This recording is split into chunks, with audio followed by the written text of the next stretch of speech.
Good morning student. Start करते हैं हम आज का टॉपिक। और आज का टॉपिक है हमारा important questions related to plant tissue. तो ये वो क्वेश्चंस हैं जो एग्ज़ाम में आए हुए हैं, तो ये इम्पॉर्टेंट क्वेश्चंस लेकर आई हूँ मैं। तो first question, name the parenchyma which contains chlorophyll. तो ये आपको पता होना चाहिए, एक्चुअली आप ये सारा कुछ पढ़ चुके हो। ऐसा कौन सा पैरेन्काइमा है जिसके अंदर क्लोरोफिल अगर प्रेजेंट है तो उस पैरेन्काइमा को हम क्या बोलते हैं? तो आंसर आ गया क्लोरेन्काइमा। इसमें मैंने आपको ट्रिक भी दी थी कि आर को आर से रिलेट कर दो, क्योंकि आप पैरेन्काइमा जिसमें क्लोरोफिल है वो क्लोरेन्काइमा है। और एक और आपने पढ़ा है अभी कॉलनकाइमा। तो कॉलनकाइमा को क्लोरन से जो है वो कंफ्यूज ना हो जाओ कि कॉलन है कि क्लोरन है। तो मैंने बताया था आपको कि पैरन में आर है तो इसको आर से रिलेट कर लो, इसलिए क्या हो गया क्लोरन। पैरेन्काइमा का बोलेंगे तो क्लोरेन्काइमा। ठीक है। Name the basic packaging tissue of plant. तो बेसिक पैकेजिंग टिश्यू जो है, पैकिंग टिश्यू जो है वो है parenchyma. Third question, name the tissue which is present in the veins of leaves. तो ये भी आपको पढ़ाया था कि वेन्स में, मिड रिब्स में और husk of coconut, seed, nuts, इनकी सबकी जो आउटर कवरिंग है वो किससे मिलकर बनी होती है? स्क्लेरेन्काइमा। क्यों होती है स्क्लेरेन्काइमा? क्योंकि ये हार्ड सब्सटेंस इसके अंदर प्रेजेंट होता है लिग्निन, जो इसको एक मैकेनिकल स्ट्रेंथ प्रोवाइड करता है। तो ये यहाँ पर प्रेजेंट होता है। Which tissue is responsible for growth of plant. कौन सा टिश्यू है जो ग्रोथ के लिए रिस्पॉन्सिबल है? Meristematic tissue. मेरिस्टेमेटिक टिश्यू कौन सा है? जो कंटिन्यूसली डिवाइड होता रहता है और ये ग्रोइंग टिप्स पे, ग्रोथ के लिए स्टेम की टिप पे और रूट की टिप पे होगा। तो स्टेम की टिप पे होगा तो उसको स्टेम को लंबाई में, जैसे यहाँ पर है स्टेम की टिप पे प्रेजेंट है तो इसको क्या करेगा? यहाँ पे लेंथ वाइज बढ़ाएगा। रूट में प्रेजेंट है रूट की टिप पे तो रूट को बढ़ाएगा। तो और अगर लेटरल साइड पे प्रेजेंट है तो उसको लेटरल ग्रोथ यानी गर्थ में बढ़ाने में हेल्प करेगा। तो मेरिस्टेमेटिक टिश्यू वो टिश्यू है जो कंटिन्यूसली डिवाइड होता है और प्लांट की ग्रोथ के लिए रिस्पॉन्सिबल होता है। Which tissue is use for making ropes. कौन सा ऐसा टिश्यू है जो रोप्स बनाने के काम में आता है? तो सोचिए ज़रा इसको, क्योंकि ये थोड़ा सा आपने दिमाग लगाओगे तो आपको याद आ जाएगा। रोप्स किससे बनेगी? जो हार्ड सब्सटेंस होगा, जो हार्ड जहाँ पर होगा तो स्क्लेरेन्काइमा टिश्यू है जो जिससे कि रोप्स बनाई जाती हैं। Water stomata.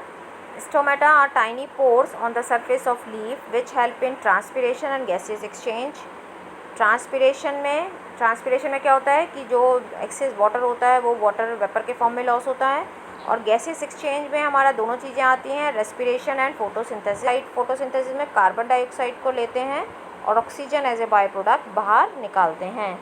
तो स्टोमेटा के ये दोनों फंक्शन हैं, ट्रांसपिरेशन भी और गैसियस एक्सचेंज भी। और गैसियस एक्सचेंज जब हम वर्ड बोलते हैं तो दोनों चीज़ें उसमें आती हैं, फोटोसिंथेसिस भी और रेस्पिरेशन भी।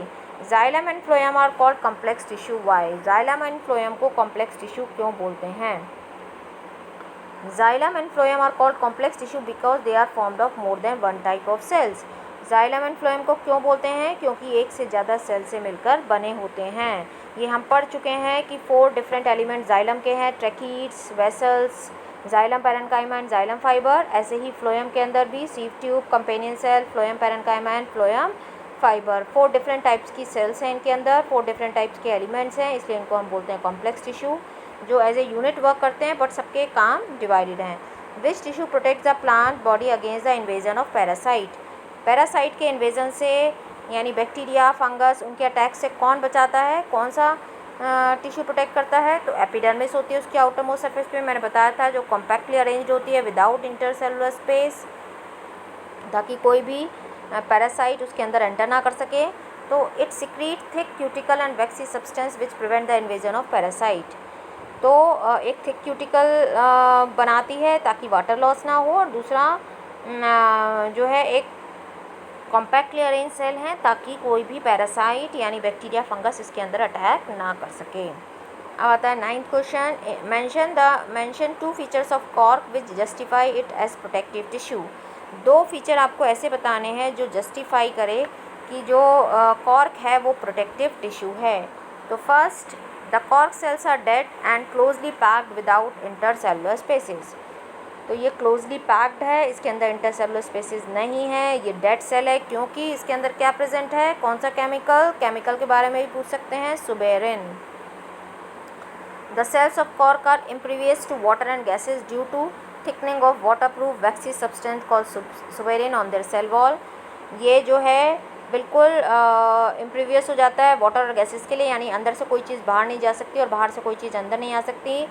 तो it prevents desiccation and attack of pathogen. Desiccation means water loss नहीं होने देता और पैथोजन की एंट्री भी नहीं होने देता। इसका मीन्स ये क्या काम कर रहा है, प्रोटेक्शन का काम कर रहा है, क्योंकि कॉम्पैक्टली अरेंज सेल होगी जो हमने एपिडर्मिस में देखा था। दूसरा, ना तो ये किसी वाटर लॉस होने दे रहा है जो कि वहाँ पर भी कर रहा था क्रिटिकल, यहाँ पर भी थिक कवरिंग हो गई सुबेरिन की, और कोई भी पैथोजन इसमें कॉम्पैक्टली अरेंज सेल है तो कोई भी पैथोजन इसमें अटैक नहीं कर सकता। तो ये भी एक प्रोटेक्टिव टिश्यू है। Next, right differences between aerenchyma and chlorenchyma. तो एरेनकाइमा एंड क्लोरेनकाइमा की बात कर रहा है, मतलब पैरेनकाइमा के पार्ट्स की बात कर रहा है। तो एरन वर्ड भी बताया था मैंने, एरन मतलब एयर कैविटीज़, क्लोरन मतलब क्लोरोफिल। तो parenchyma having large air cavities, उसको हम बोलते हैं एरेनकाइमा। एरेनकाइमा क्या है, जो पैरेनकाइमा टिश्यू में जिसमें लार्ज एयर कैविटीज़ प्रेजेंट होती हैं उसको हम बोलते हैं aerenchyma. It gives buoyancy to aquatic plants and help them to float. Buoyancy provide करता है ताकि वो इजीली एक्वेटिक प्लांट जो हैं वो पानी में फ्लोट कर सकें। क्लोरेनकाइमा, ये अभी हमने पढ़ा है, chlorophyll containing parenchyma, it helps in photosynthesis. जब कहीं पर भी क्लोरोफिल प्रेजेंट है तो वो फोटोसिंथेसिस में हेल्प करेगा, यानी फूड बनाएगा। तो एरेनकाइमा बायोएनसी प्रोवाइड कराएगा, यानी उसको फ्लोटिंग में हेल्प करेगा एक्वेटिक प्लांट्स को। और क्लोरोफिल कंटेनिंग जो पैरेनकाइमा है जिसको हम बोल रहे हैं क्लोरेनकाइमा, तो जब क्लोरोफिल प्रेजेंट है तो वो फोटोसिंथेसिस करके फूड बनाएगा। Differences between parenchyma and sclerenchyma. तो पैरेनकाइमा और स्केलेरनकाइमा में डिफरेंसेस क्या हैं। Parenchyma consist of living cells. Parenchyma जो लिविंग सेल्स हैं, intercellular spaces are found. Intercellular spaces क्या थी कि दोनों सेल्स के बीच में क्या होता है, स्पेस प्रेजेंट होता है। तो ये जो स्पेस है इसको हम क्या बोलते हैं, intercellular space. Cells contain cytoplasm, cytoplasm present था, वैक्यूल भी प्रेजेंट थे। Cell wall does not have pits, इसमें पिट्स प्रेजेंट नहीं है। Take part in synthesis and storage of food, food storage में हेल्प कर रहा था, सिंथेसिस में हेल्प कर रहा था। Sclerenchyma consist of dead cells. Sclerenchyma क्या है, डेड सेल्स हैं। नो इंटरसेलुलर स्पेस, कोई इंटरसेलुलर स्पेस नहीं है। सेल वॉल है थिकनिंग ऑफ लिग्निन, वो थिन है, ये थिक है, किसकी वजह से, लिग्निन की वजह से। वहाँ पर क्या था पैरेनकाइमा में, सेलुलोज, और यहाँ पर क्या है, lignin. Cells are devoid of cytoplasm, cell के अंदर साइटोप्लाज्म नहीं है कि तभी तो हम इसको क्या बोल रहे हैं, डेड बोल रहे हैं, क्योंकि इसके पास साइटोप्लाज्म नहीं है। Cell wall bear simple pits, इसमें सिंपल पिट्स प्रेजेंट होती हैं। It give mechanical support to plant. तो स्केलेरनकाइमा मैकेनिकल सपोर्ट प्रोवाइड करता है। ठीक है, तो ये हो गए दोनों के डिफरेंसेस। तो अगर आपने अच्छे से पढ़ा है तो ये आप सारे पॉइंट लिख सकते हैं, और ये पॉइंट भी मेंशन कर सकते हैं कि cell wall of parenchyma is made up of cellulose and cell wall of sclerenchyma is made up of lignin, highly thick. Next question आता है, give the name of the following. इनके नाम आपको बताने हैं। Tissue concern with the conduction of food material. ऐसा कौन सा टिश्यू है जो फूड मटेरियल के कंडक्शन में हेल्प करता है, पहला। दूसरा, tissue capable of cell division, दूसरा जो सेल डिवीज़न में हेल्प करता है। तीसरा, multiple pores present in epidermis of leaf. तो इसके आंसर देखिए, आपको पता होगा इसके answer. Conduction of food material कौन करता है, फ्लोएम। फ्लोएम जो ट्रांसपोर्ट करता है फूड का, फ्लोएम फूड मैंने बताया था, फ याद रखना, फ्लोएम फूड, फ्लोएम फूड। तो जाइलम अपने आप पता चलेगा, water and minerals. Capable of cell division, meristematic tissue जो सेल डिवीज़न में हेल्प करता है। Multiple pores present in epidermis of leaf, तो क्या प्रेजेंट है वो, स्टोमेटा। तो ये हो गया हमारा इम्पॉर्टेंट क्वेश्चंस जो एग्ज़ाम में आते हैं आपके प्लांट टिश्यू से रिलेटेड, और ये सारे क्वेश्चन इसमें से आए भी हुए हैं। डायग्राम बेस्ड भी हैं, तो डायग्राम भी आपको प्रिपेयर करने हैं। ठीक है student, so thank you, thanks for watching.